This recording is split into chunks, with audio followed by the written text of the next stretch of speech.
evolution of all thought. We want to talk to you about how a vibration becomes a thought and then becomes almost simultaneously the manifested version of the thought, which is the first manifestation that we want to talk with you about, which is the emotion that comes once you are in the vibrational vicinity of translating the vibration into something that means something to you. Did you get all of that? An emotion means something to you. When you start feeling it, that means you're translating the vibration of it. When you feel anything, whether it feels good or whether it feels not good, you are translating vibrations. And so you are already understanding at a vibrational level. You're already understanding the mix of vibrations that you've got going on. The better it feels, the more you are leaning in the direction of who you really are and what you really want and all that you've become. The worse that it feels, the more you are leaning in the other direction. So stay with us just for a moment. So there is a vibration, and let's say that this vibration is about what Source knows in this moment about you. And just for fun in this conversation, let's pretend that you have no clue about that. You're worthy and you don't know it. You are blessed beyond anything that you even come close to knowing, and you don't know it. There is so much vibrationally about you that, let's say, you are in this moment unaware of. Maybe you've never been aware of it. Maybe you're just ornery and not aware of it right now, but you're not aware of it. It's a vibration that you are not tuned into. You've got your dial set somewhere else. But now, let's say that you've had a good night's sleep. The boat rocked you to sleep. Rockabye baby, isn't that nice? So you slept really good. You woke up feeling good. So now, just for fun, let's talk about you being in a good mood. You're in a good mood because you've not been focused upon anything that's put you in a bad mood. And so now, this vibration that you were not perceiving earlier, now you have a better opportunity to perceive it. And so now a thought occurs to you. Now that thought is that vibration moving, evolving toward the full manifestation that you want. And as the idea occurs to you, you are the perceiver of the vibration. Sort of see how that works? And then you have a feeling response to that thought. Feels like a good idea, feels like an interesting idea, feels like something that you want.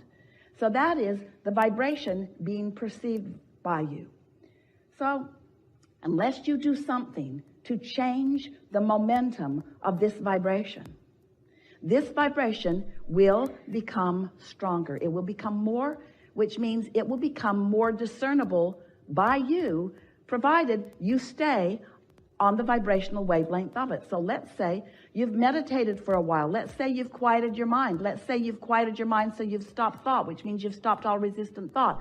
So you are right up to speed with the vibration of the Source within you. So now, as Source knows something, you know it too, just for a moment. You catch that glimpse of it.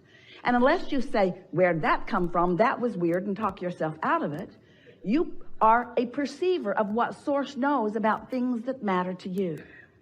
And so, if you don't do anything to add resistance to the equation that is happening because of what you're focused upon, law of attraction will cause that thought to become more. But the more important thing that is happening is you are becoming a more sensitive translator of that thought until that thought, that vibration, which then became a thought, which then you translated into emotion, now begins to translate into rendezvous with others. It translates into stronger ideas that flow forth from your own mind. It translates into other people that you're meeting. It begins to translate into the full blossoming of anything and everything you want. There is nothing that exists in your desire that you cannot fully manifest. Nothing.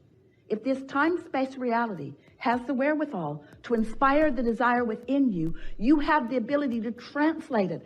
But before you can begin to do that, you have to accept that you are a perceiver of the vibration. And that's where so many of you get tripped up, because you look around and you don't even realize that you've been perceiving, and you look around at this world which is full of stuff and others doing all kinds of things. And so you think it is more tangible than it is, and you think it's more about action than it is. Most of you have missed the point altogether. You don't understand that you are a vibrational being in a vibrational universe.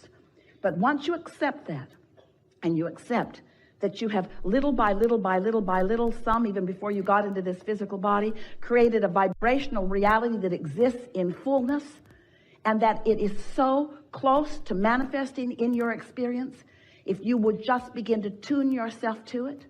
So all that we just said to you just now translates into something that's very simple. You just got to care about how you feel. You got to care enough about how you feel that in the early subtle stages of a thought not feeling so good, or of a thought being clear and you having clarity, and then you beginning to feel it getting a weaker and weaker signal because you are introducing static to the equation. Once you begin to accept that everything in this universe is vibrational and is ordered by this law of attraction, once you understand that and you begin to think and feel deliberately, now you can take a small idea almost as soon as it occurs to you, and you can foster it by focusing on it with the intent of feeling good as you do. And you can watch it blossom right before your eyes into things that most people would call magical. It isn't magical. It is just a conscious, deliberate utilization of the laws of the universe and the guidance system that you were born with in order to hold yourself in a vibrational frequency pattern enough that you can begin to perceive as you are meant to perceive, you see. And the thing about this is, don't worry that you will begin to create things that others can't see, because they will gain enough momentum that everyone will see them. And then you will be standing in that crowd of those who are the receivers of things that you want, with so many standing outside of that crowd who are receiving everything they want, beginning to assign all kinds of bogus reasons to your success. They'll say that you were lucky. No, you weren't. You were focused. They will say that you must have been born under the right star. Well, everyone was. They'll say that you must have been good in a past life. Irrelevant, but true. You all were. You are vibrational beings who live in a vibrational universe.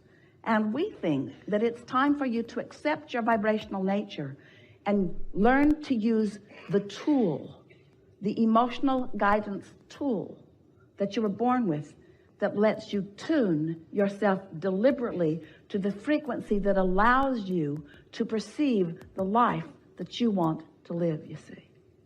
It's so fun to live on purpose.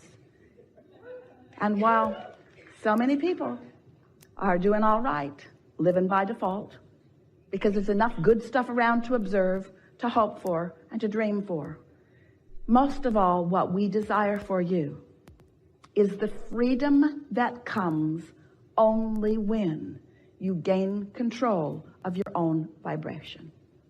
That's the freedom that you want. The freedom to feel as good as you mean to feel, no matter what's going on anywhere around you, you see. So, almost everyone is offering their vibration in response to what they are observing. Almost everyone is living a rather conditional love experience.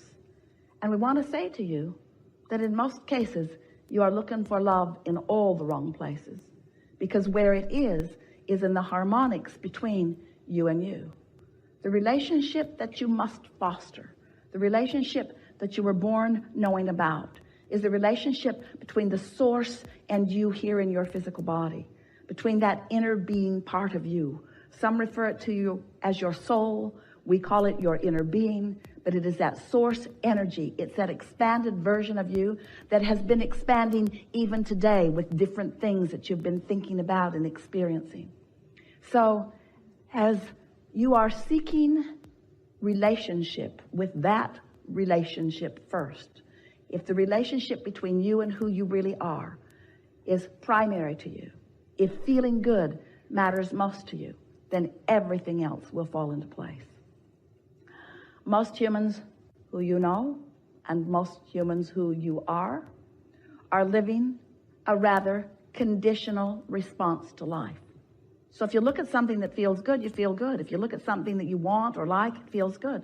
But if you look at something that you don't want or like, it doesn't feel good. You're responding to the condition. And that's the way it should be.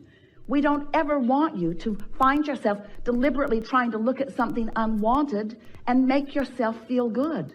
We said to Esther the other day, as she was trying to make herself feel good about something that she just did not feel good about, Esther, do you want to do a focus wheel on eating something that you don't want to eat? Do you think if you do enough focus wheels that you will suddenly begin to want to devour this thing that you really don't find pleasing?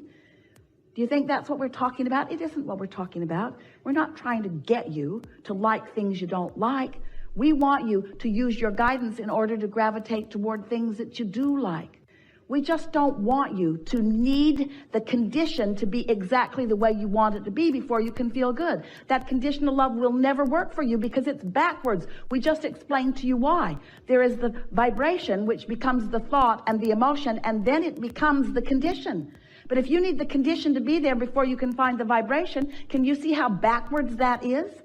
Also, it takes some time usually. There is an evolution that takes place. So sometimes there is this buffer of time before you are ready to perceive the full manifested version of it.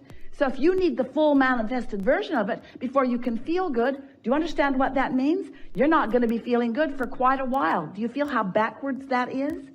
But if we can convince you that it is the feeling that you're going for, and we can show you how instantaneously or nearly so you can find the feeling of something, then you're home free. Because once you hone in on the feeling of it, and you're able to focus enough that you can keep that feeling present within you, then the manifestation of it is very short to come. Do you follow that?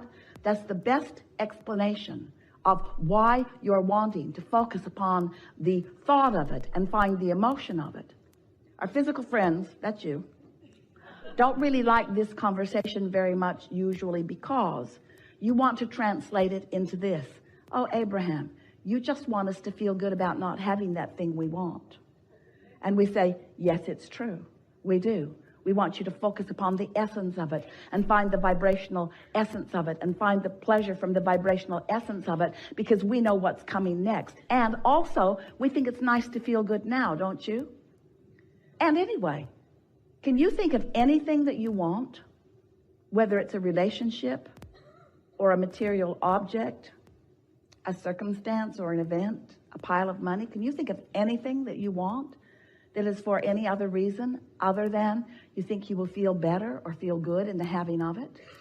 So if you can show yourself how quickly you can focus yourself into feeling good, what's going to happen is you're going to feel good way more often. You're going to find that freedom that only comes from feeling good, because freedom that you're looking for is the freedom from the oppression of the resistance that you are introducing into the equation.